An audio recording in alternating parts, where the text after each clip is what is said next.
Let's now talk about an important and critical relationship between language and society, which may be crucial for any kind of language teaching and learning. A language may essentially be a set of linguistic items. For example, sounds, words, sentences, etc. But at the same time, a language also has strong and important socio-cultural underpinnings. That is why Himes had to say that language is not an abstract object, rather it's a living entity, something which people use.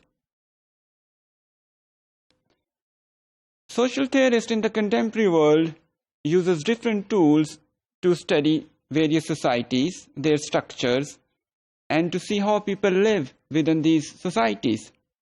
Some important tools for this purpose are the study of race, language, color, accommodation, face, politics, etc. It would be interesting to note that language is the key tool to understand even all these tools.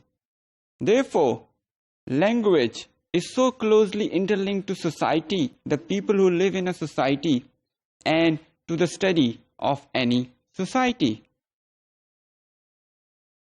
There may be some possible relations between linguistic and social structure.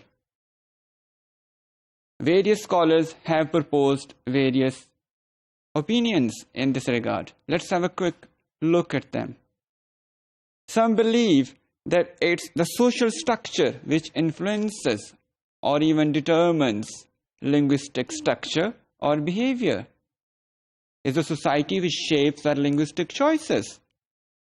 Well, we can find support of this argument when we see then that young kids speak differently from grown-up kids.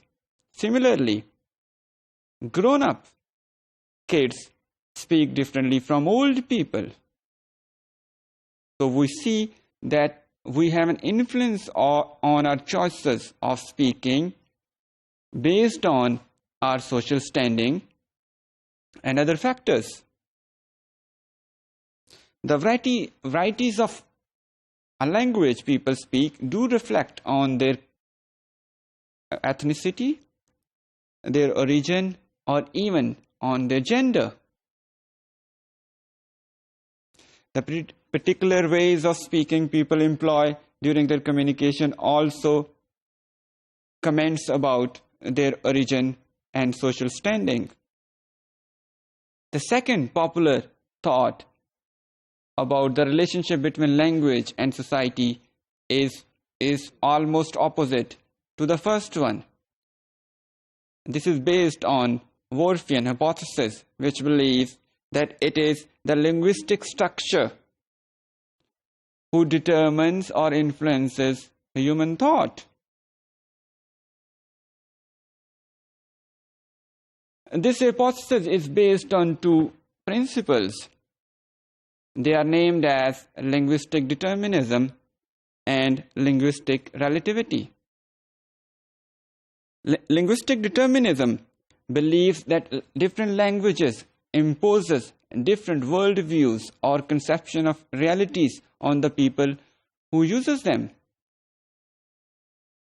Almost in the same vein, linguistic relativity believes that the difference between cultures are in fact the difference between various linguistic choices people make in a society. So, it's the linguistic choices of the people which bring in various cultural and social changes in the lives of the people. The third important view in this regard is that it's neither linguistic structure nor social structure which solely is responsible for the interaction. Rather, the interaction between language and society is bidirectional. Both influence each other. This view is Marxist in its tones. Marxist view extends that there is a constant interaction between language and society, and most of this interaction is determined by the material conditions in which people live. Fourth, and another important relationship between language and society was proposed by Noam Chomsky. He believes that there is absolutely no relationship between language and society. Language and its production is an asocial phenomenon. All these different views provide us an insight into the various possible relationships between language and society and compel us to look into them in further details. On a simple plane, we might consider that human beings, their communities and language are closely interlinked with each other. And a language within a society is not only a mean of interaction, but it's also a mean of building and maintaining various social and human relationships. So it is vital to the life of a society.